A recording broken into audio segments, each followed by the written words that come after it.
Israel yang sekarang masih berlaku, keturunan Abraham, dan sekarang lagi mendirikan bait Allahnya. Saudara, Tuhan Yesus tidak pernah ajarkan ini, dan bahkan Tuhan Yesus mengatakan, robohkan dan aku dirikan, jangan bangun lagi, karena sudah tak bangun yang benar.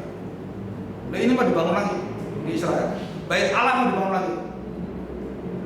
Keinginan Tuhan itu. Ada dikatakan Alkitab bahwa nanti Tuhan Yesus mendirikan bait Allah.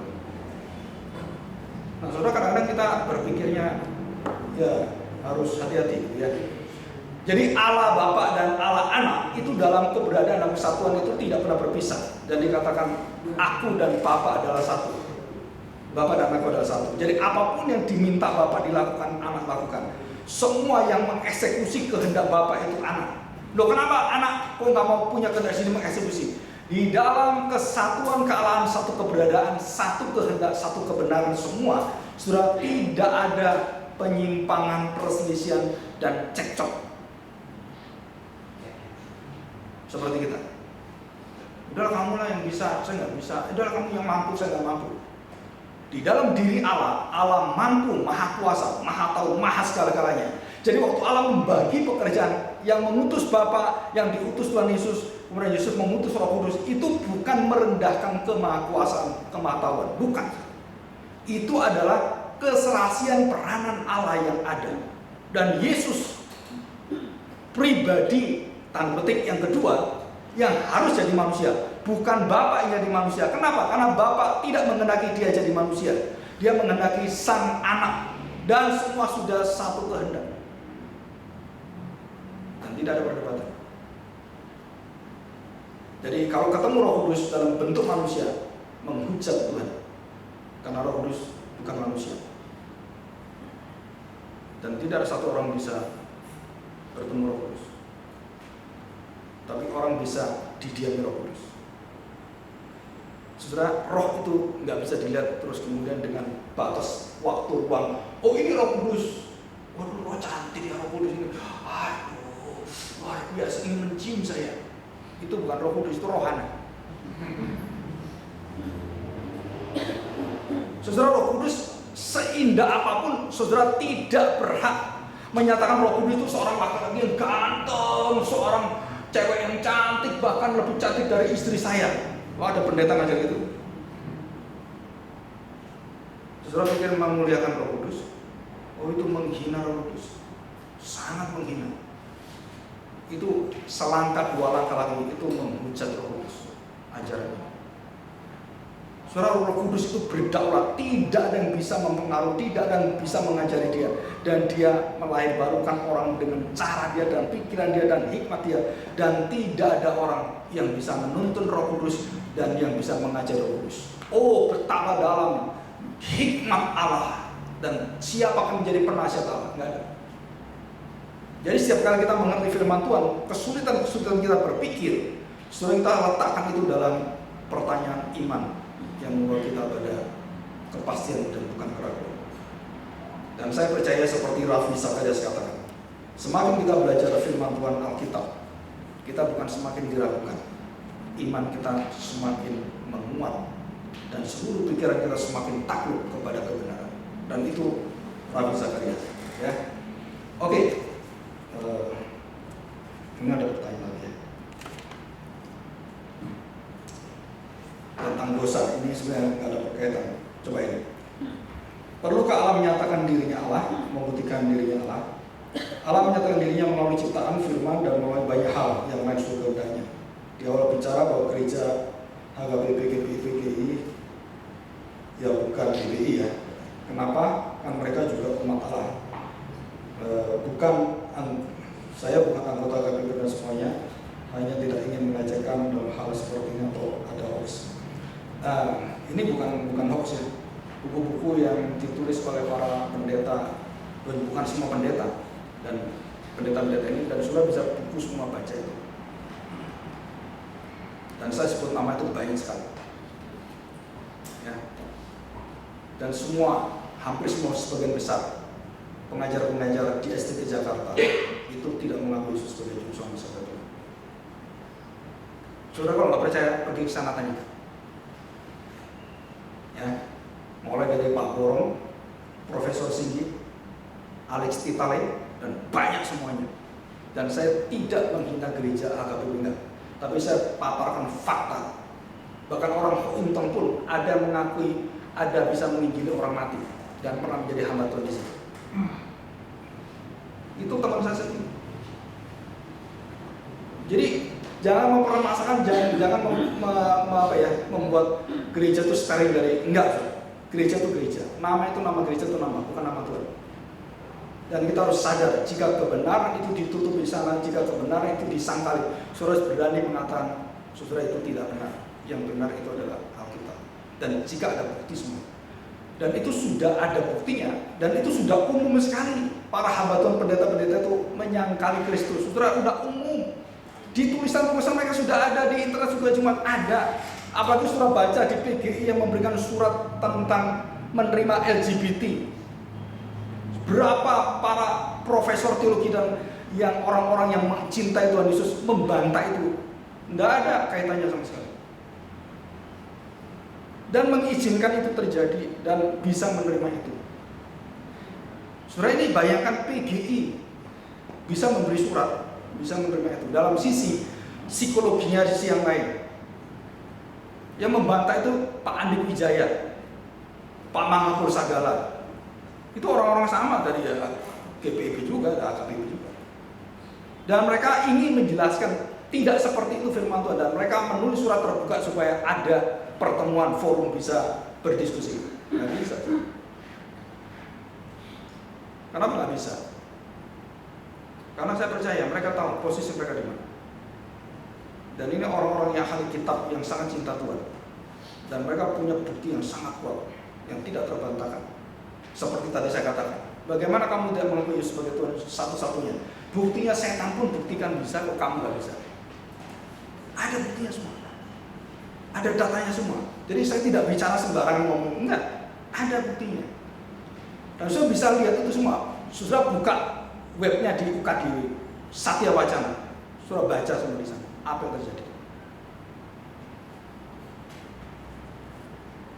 Dan kalau perlu saudara tulis ke profesornya, tanya, Bapak percaya Yesus satu-satunya juru selamat?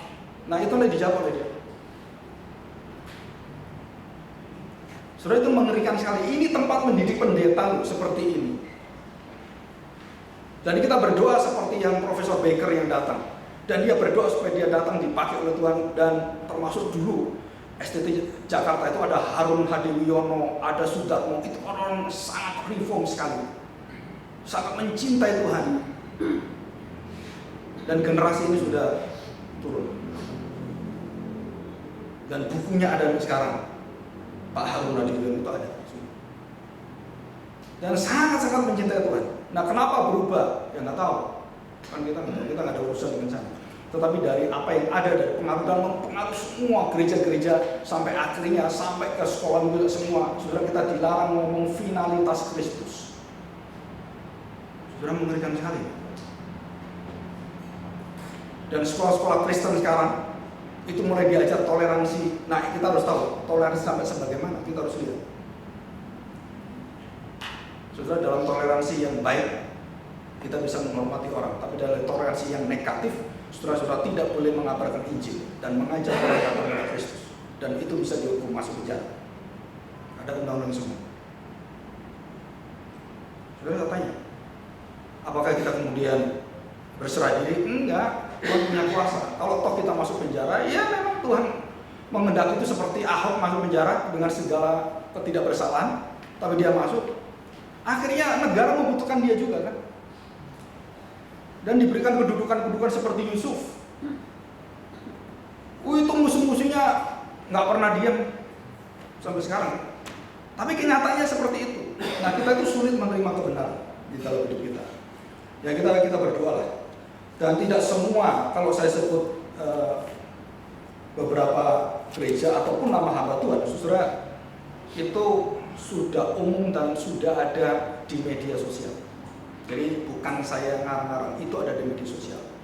Ya, tentang orang-orang pendeta seperti yang pernah ketemu Roh Kudus, itu ada di sana semua. Dan saudara lihat semua, ada semua.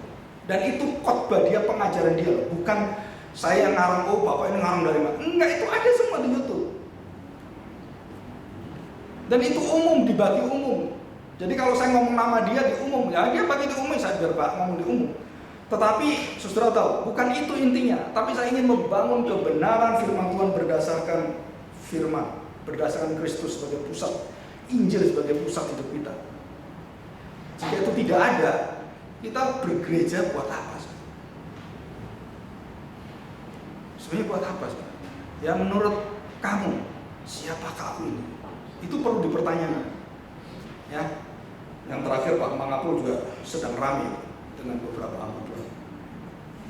Ya Pak Mangapul termasuk orang yang sangat ini ya, karena dia orang Sumatera, jadi tegas dan berani, gitu ya.